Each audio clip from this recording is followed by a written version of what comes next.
तो हेलो बच्चों, कैसे हैं आप लोग। उम्मीद है आप लोग अच्छे होंगे।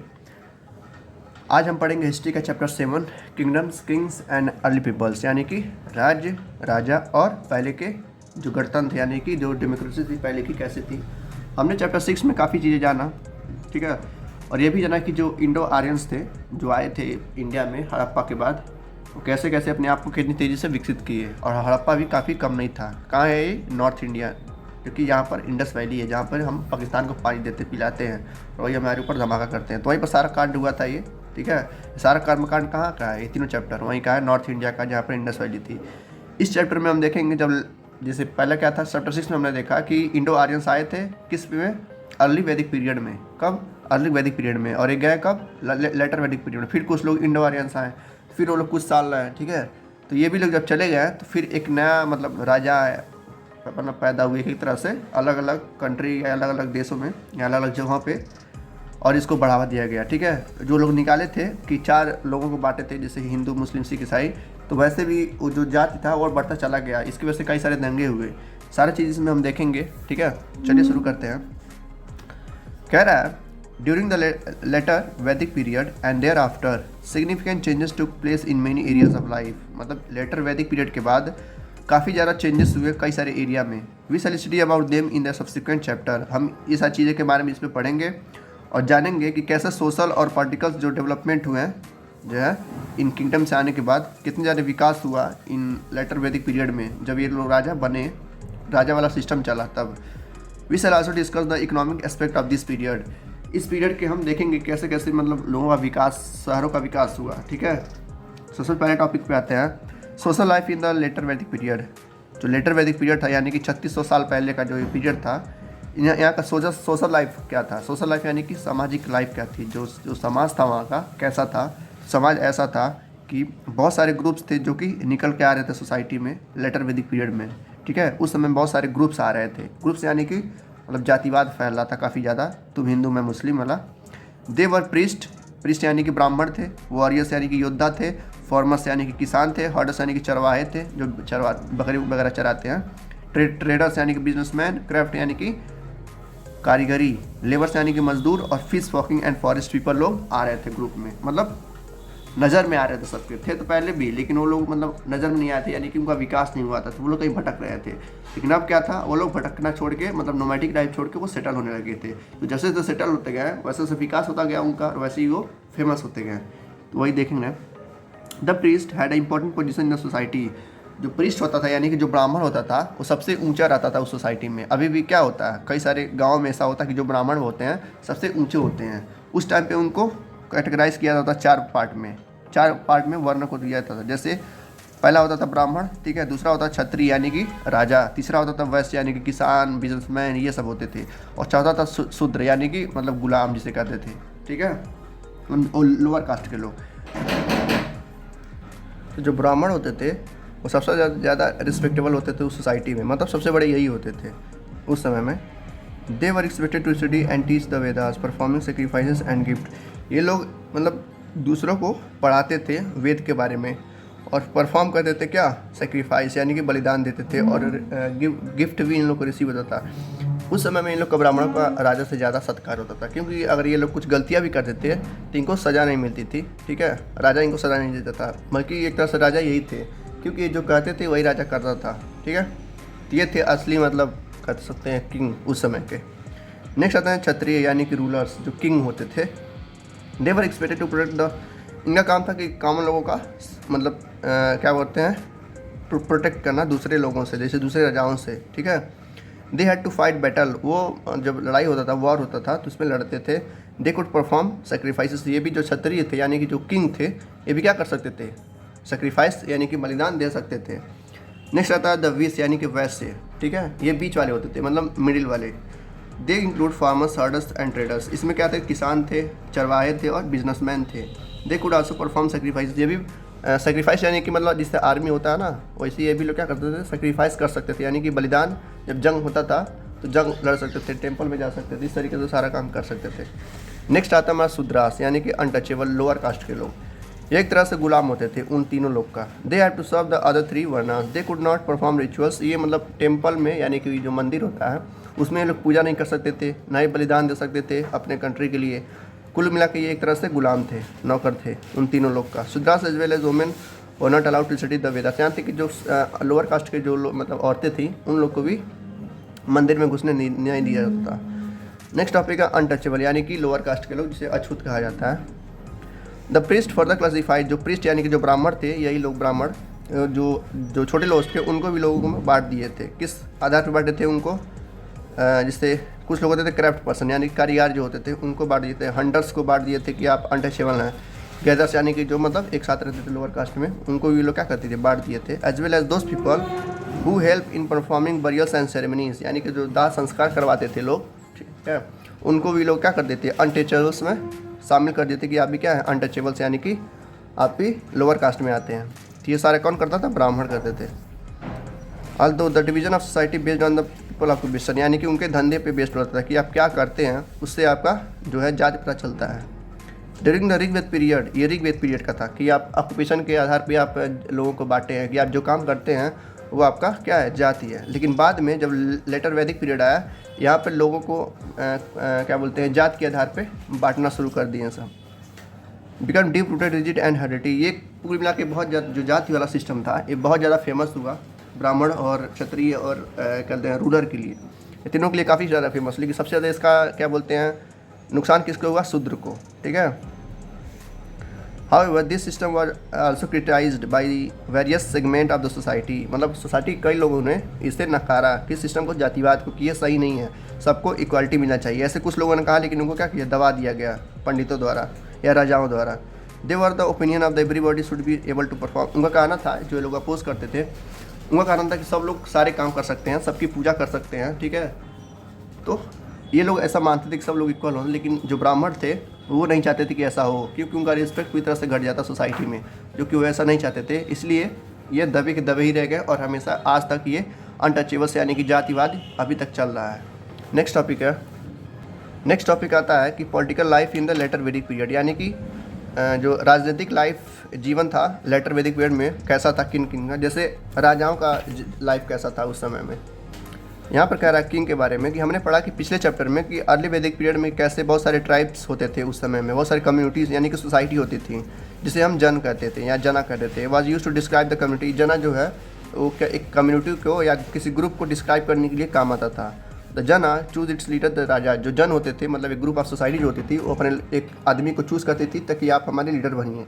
और उस समय में, ठीक है, जना चूज़ द लीडर, इस राजा मतलब अपने राजा को लोग चूज़ करते थे। But in the later Vedic period, लेकिन क्या होता है वैदिक पीरियड में, क्या हुआ लेटर वैदिक पीरियड में लगभग 3000 साल पहले कुछ लोगों ने, some men began to recognized as raja by performing very big sacrifice like Ashvamedha yajna and राजसूया याजना। यह एक तरह का याजना है, अभी हम इसको डिटेल में पढ़ेंगे। तो कुछ लोगों ने ऐसा किया कि जो राजा होंगे वो और बड़े, उनको मतलब और उनको और बड़ी उपाधि दे दी गई। कब? लेटर वैदिक पीरियड में। और उसके पहले क्या किया जाता था, लोगों के द्वारा चुना जाता था, मतलब एक तरह से डेमोक्रेसी थी पहले।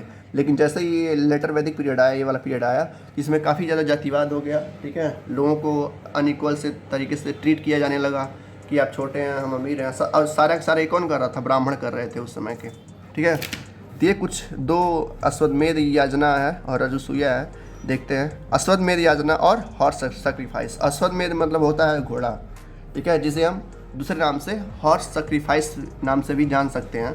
इसमें क्या होता था, मैं आपको सीधे सीधे एक्सप्लेन कर दे रहा हूँ।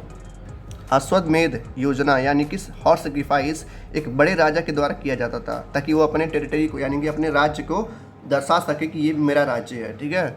एक कैसे किया जाता था, एक शाही घोड़ा होता था उस समय, मतलब राजा का एक अपना घोड़ा होता था। उस घोड़े पे लोग क्या करते थे, एक चिन्ह लगा देते कि इम्बलेम मतलब एक चिन्ह लगा देते थे। और घोड़ा तब तक मतलब जहाँ तक वो घूमता था, मतलब उस घोड़े को छोड़ देते थे और वो जहाँ तक घूमता था, घूम के वापस आता था, देखते तो मतलब जहाँ तक उसका लास्ट पॉइंट है वहाँ से लेके यहाँ तक जहाँ तक राजा है, वो पूरा साम्राज्य किसका हुआ? राजा का। और जो इसको इस नियम को जो नहीं मानता था उसको वो क्या करना था, लड़ना पड़ता था उस राजा से जिसका घोड़ा है, ठीक है, फाइट करना पड़ता था। And the victorious king honest the defeat king territory, और जो दोनों राज्य के बीच में जो लड़ता था, जो राजा जीतता था, वो दोनों राज्य उसका हो जाता था। जैसे क्या है कि ये राज्य, ठीक है, एक ये राज्य, यहाँ पर एक घोड़ा छोड़ा गया, एक घोड़ा टहल के इस राज्य तक आया, फिर एक घोड़ा चला गया, इस राज्य को पता चला कि ये घोड़ा यहाँ तक गया था, तो ये राज्य पूरा हमारा है। लेकिन ये जो राजा है संतुष्ट नहीं है तो होता था, अगर संतुष्ट नहीं होता तो जाके इससे लड़ाई करनी पड़ती थी, ठीक है। तो लड़ाई में जो जीतता था वो दोनों राज्य उसका होता था, ठीक है। अगर संतुष्ट कर लिया तो कुछ नहीं होता था, लेकिन लड़ाई ज़्यादातर होती ही थी। तो ये होता है horse sacrifice. Otherwise the regions through which horse passed came under the rule of king. मतलब अगर युद्ध नहीं होता तो वो रीजन जहाँ तक घोड़ा गया है वो पूरा रीजन उस राजा का हो जाता था जिसका घोड़ा रहता था। He invited the other raja who had accepted his subordinance. वो उस राजा को, जैसे अगर मान लो युद्ध नहीं हुआ तो उस राजा को ये क्या करता था, बुलाता था दावत पे कि आप आइए और हमारे लिए काम करिए। और हमारे मतलब जो राजा था वो आता भी था और गिफ्ट भी लाता था, क्योंकि ये राजा उससे हो सकता है छोटा हो रहा हो, मतलब उसके पास उतनी आर्मी नहीं रही हो लड़ने भर के लिए, ठीक है। तो होशियारी दिखाता था, ठीक है, तो जाकर उससे मिल जाता था कि आप हमसे मत लड़िए, आप हमारा साम्राज्य ले लीजिए, हम आपसे लड़ाई नहीं करेंगे, ठीक है। तो ये था क्या, हॉर्स सेक्रीफाइस। नेक्स्ट टॉपिक आता है द न्यू किंगडम, यानी कि जनपदास क्या थे।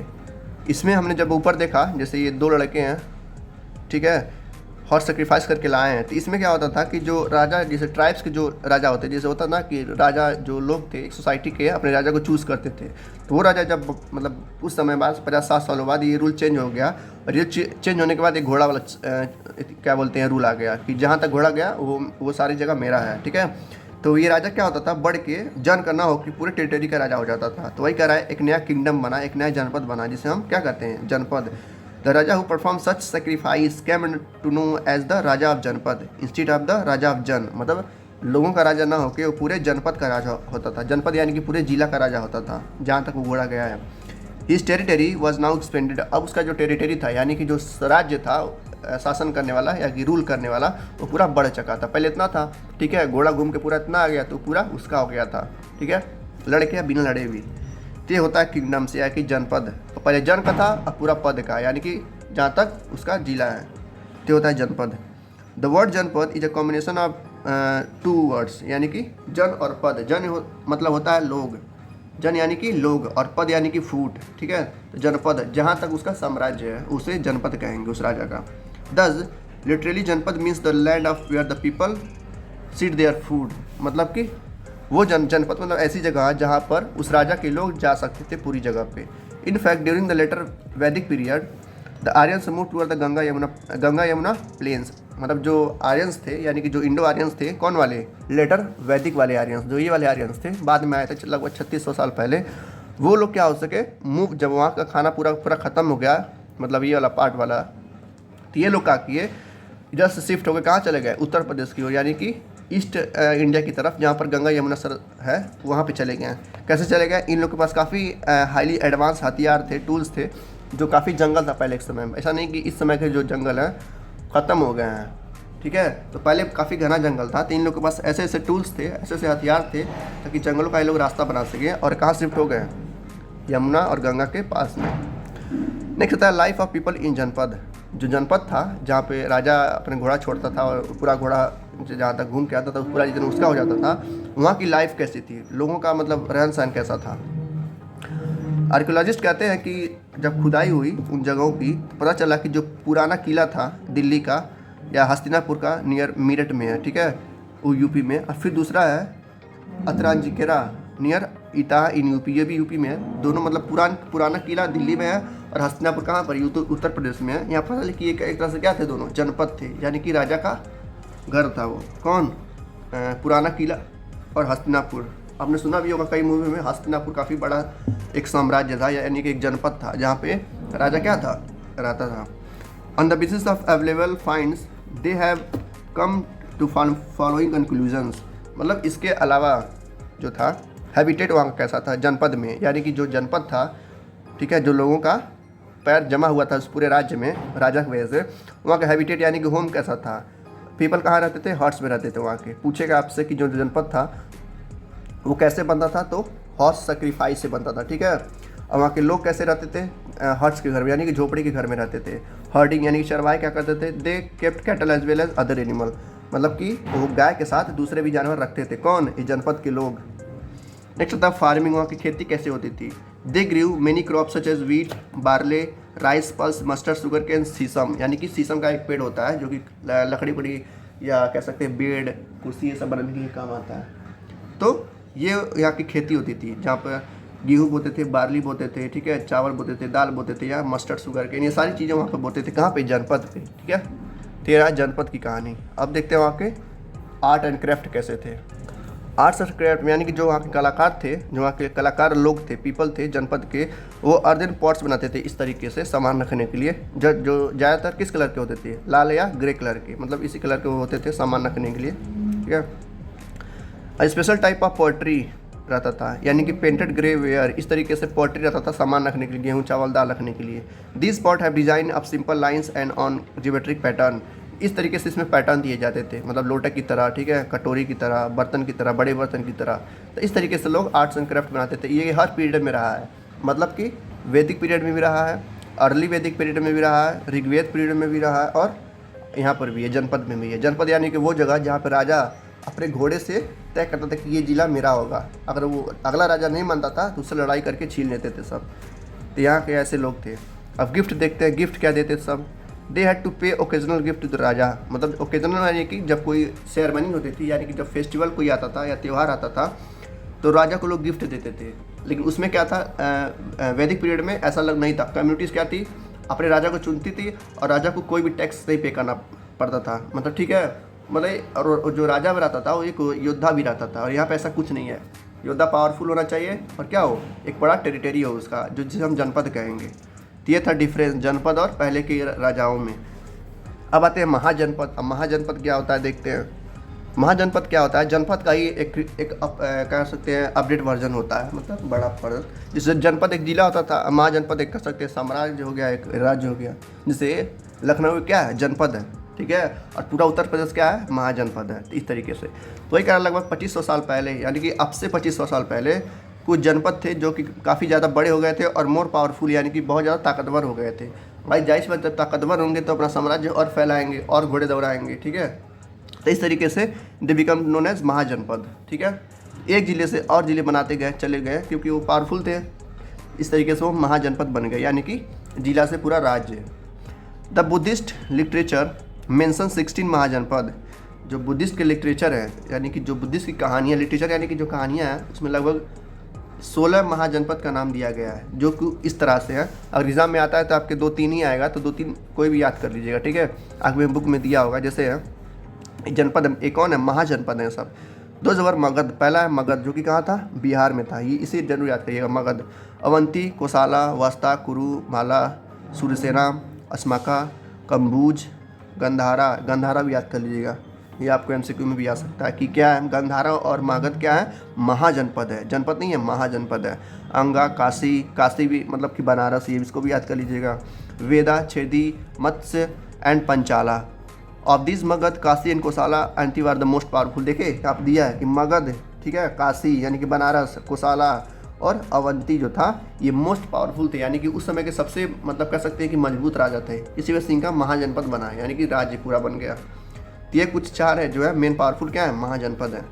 अब आते हैं फीचर्स ऑफ महाजनपद, यानी कि विशेषताएं क्या थी, इनकी खूबियाँ क्या थी महाजनपद का। Some of the main features of this mahajanapada are capital city, यानी कि इनके अंदर एक कैपिटल होता था। जैसे अभी है ना उत्तर प्रदेश का कैपिटल क्या है, लखनऊ है, और पूरे इंडिया का कैपिटल दिल्ली है, नई दिल्ली है, ठीक है। इस तरीके से उसका भी महाजनपद का क्या होता था, कैपिटल सिटी होता था। जैसे मोस्ट महाजनपद है the capital city. Capital city यानी कि जो ज़्यादातर जनपद जो थे, ये इतना जनपद दिया है ना, इसमें से ज़्यादा जैसे मेन जनपद है, यानी कि मगध हो गया, काशी हो गया, कोशाला हो गया और अवंती हो गया। इनके हर एक राज्य में क्या था, एक कैपिटल था, ठीक है। जैसे इस समय में कैपिटल है आपका। अब आते हैं फोर्ट, यानी कि किला। Most of the capital cities and fortified, जो ज़्यादातर सिटीज़ जो थे इन कैपिटल्स के वो फोर्टिफाइड थे। फोर्टिफाइड यानी कि किला बंद था। जिससे वो जो किला होता है ना, पहले के राजा क्या होते थे कि किला चारों ओर से घेरवा देते ताकि उनमें बाहर से कोई जो राजा है दूसरे राजा अटैक न कर पाए। इस तरीके से उनका जो किला होता था फोर्टिफाइड होता था, यानी कि घेरा बंद होता था। This means that this cities were surrounded by a huge walls of wood, bricks and stone, यानी कि पत्थर से, लकड़ी से और ईंट से उस पूरे साम्राज्य को घेरा जाता था। लेकिन जो किला होता था उस समय में, उसमें काफ़ी ज़्यादा मजदूर यानी कि लेबर्स रखते थे, प्लानिंग लगती थी उस किले को बनाने के लिए। तो था महाजनपद के सिटी, कैपिटल सिटी और फोर्ट। आगे देखते हैं क्या है नेक्स्ट टॉपिक। यहाँ पर एक डिड यू नो करके है, इससे आप जरूर पढ़ा करिए। कह रहा है कि वाई डिड राजास और महाजनपद बिल्ड फोर्ट, जो महाजनपद के राजास थे, जनपद नहीं महाजनपद जो राज्य बन चुके थे, वो फोर्ट क्यों बनवाते थे, यानी कि किला क्यों बनवाते थे। जाहिर सी बात है, लोगों को सुरक्षा देने के लिए, प्रोटेक्ट करने के लिए, ताकि रातों रात कहीं पूरा देश न बदल जाए। There was also a fear of attack from the other king, वहाँ हमेशा एक डर लगा रहता था कि दूसरा राजा कहीं अटैक न कर दे। सो पीपल नीडेड प्रोटेक्शन, इसलिए लोगों को क्या चाहिए था, प्रोटेक्शन चाहिए था, इसलिए लोग भी पूरा बढ़ चढ़ के उस किले को बनवाते थे। ठीक है, to show wealth and power, ताकि अपना पावर दिखा चुके उस किले को बनवा के, मेरे पास इतना पावर, इतना ज़्यादा खजाना है, इसलिए हम उसको गिरवाए हैं, और अब चाहे भी तो अटैक नहीं कर सकते हैं। तो इस तरीके से वो लोग क्या करते थे, दिखाते थे कि मेरे पास इस तरह पावर है, किला बनवा के। टू कंट्रोल द टेरिटरी, जहाँ तक उसका उनका किला है, उस पूरे किले को अपने कब्जे में, यानी कि पूरी तरह से कंट्रोल में लेने के लिए दिखाते थे। The king could easily control the land of the people living inside the Fortis area, यानी कि जो किला होता था उसके अंदर जो लोग रहते थे, लोग पूरी तरह से क्या रहते थे, कंट्रोल में रहते थे राजा के, कि कोई भी अगर कॉमन पीपल कुछ बोलता था तो उसे फांसी पे, यानी कि फांसी के फंदे पे चढ़वा देते थे। इस तरीके से जो महाजनपद थे बनाते थे फोर्ट, क्या करने के लिए, लोगों की सुरक्षा करने के लिए, अपना खजाना या अपना पावर दिखाने के लिए, वेल्थ एंड पावर दिखाने के लिए, और कंट्रोल करने के लिए अपने फोर्ट को, यानी कि अपने किले को। नेक्स्ट आता है आर्मी। महाजनपद की आर्मी कैसी थी, देखते हैं कैसी थी। The raja now began to maintain army throughout the year, they paid regular salary of the soldier, से अभी इंडियन आर्मी को होता है ना कि इंडियन आर्मी को सैलरी मिलती है, मेंटेन करने के लिए खर्चा पानी मिलता है, वैसे ही डिट्टो एकदम वहाँ काफ़ी पिस्ट कर दिया गया था।